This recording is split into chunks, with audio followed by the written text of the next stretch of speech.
안녕하세요. MJTV의 김민정입니다. 오늘 저희는 구강용품에 대한 자가관리, 그러니까 홈케어라고 하는 부분을 저희가 임상 사례에 대해서 말씀을 드리도록 하겠습니다. 제가 최근에 이제 본 환자분인데요. 이 두 분은 위쪽 슬라이드에 해당하는 분은 30대 여성분이었고, 아래쪽에 해당하는 분은 40대 남성분이었습니다.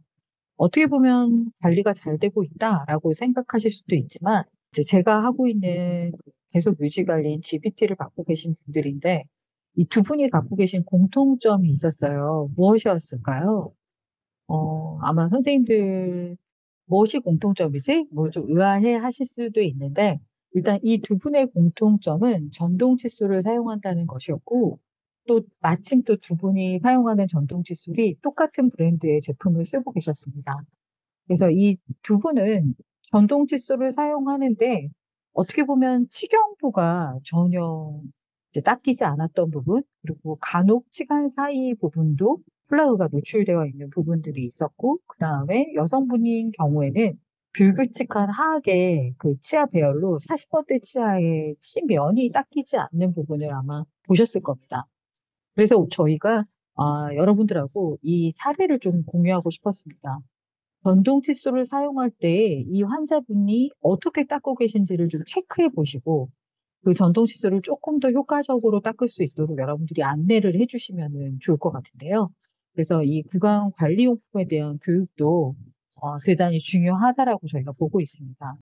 보면 30대 그 여성분의 치아죠. 그래서 하악에 보시면 저렇게 41번, 2번, 3번이 좀 집중적으로 관리가 안 되는 걸 저희가 볼 수 있어요. 그래서 치경부의 잇몸하고 치아의 그 라인, 그 다음에 치간 사이, 그리고 아까 말씀드렸던 그 면에 문제가 있다고 볼 수가 있는데요. 한번 어떻게 닦으면은 조금 더 효과적으로 닦을 수 있는지 제가 좀 보겠습니다. 그래서 이와 잇몸 경계에 전동 칫솔을 먼저 위치시키는 게 되게 중요하고, 그 다음에 특히 이 앞쪽 부분에 해당하는 그 하악의 40번대는 좀 치모를 약간 전동 칫솔이지만 약간 세로로 움직여서 닦으시면 좋습니다. 그리고 약간 이렇게 치아를 닦을 때 옆으로 이동해서 닦고, 그 다음에 겹쳐진 치아는 저렇게 세로로 해서 약간 메지알 디스탈로 약간씩 살짝살짝만 움직여 달라고 그렇게 말씀을 드려서 반원을 그리듯이 저렇게 닦아주시면 훨씬 그 치면이 닦이겠죠? 그러거나 아니면은 이제 소닉 케어라는 칫솔로 닦을 때도 마찬가지입니다. 치경부에 위치시키고 옆으로 이동을 하면서 닦아주시는 방법을 선택해 주시면 좋겠죠? 옆으로 이동합니다. 그리고 이제 저희가 40대 남성분인 경우에는 치경부랑 치간 사이 관리가 안 되는 부분이 있어요. 그래서 이 부분에 대한 것도 치경부도 관리가 잘 되는 부분이 있고 안 되는 부분이 있어서 그 부분을 환자에게 간단하게 설명을 드리게 됩니다. 그래서 어디 위치에 놔라. 치아와 잇몸 경계에 놓는 것 중요하고요.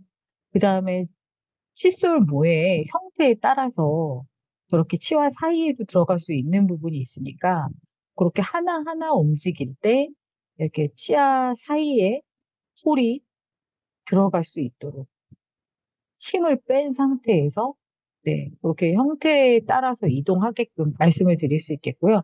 또는 그냥 평평한 그 전동 칫솔을 사용할 때도 이렇게 모의 움직임, 모가 저렇게 치아와 치아 사이에 들어갈 수 있도록 네, 치경부에 놓은 상태에서 방향을 조금 움직이면서 옆으로 이동하는 거죠.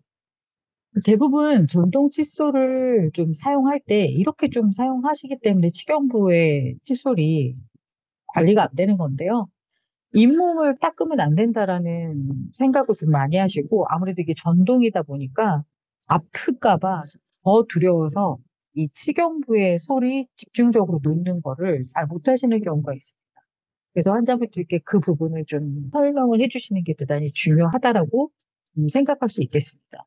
또는 전동 칫솔을 사용할 때 너무 손에 힘을 쥐고 닦을 때가 있는데요. 손에 힘을 주지 않고 가볍게 이렇게 들고 닦을 수 있도록 해주시는 게 중요하겠습니다.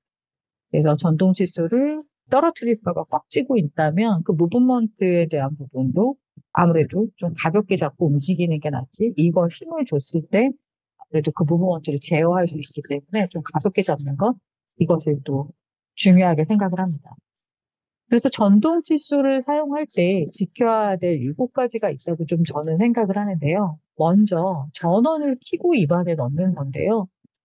전원을 입안에서 켜게 됐을 때 이 전동 칫솔로 사망 사고까지 일어나는 경우가 간혹 있어요. 그래서 정말로 질식사죠. 그래서 대단히 중요한 부분입니다. 그래서 전동 칫솔을 켜고 입안에 넣는 거 꼭 잊지 마시고요.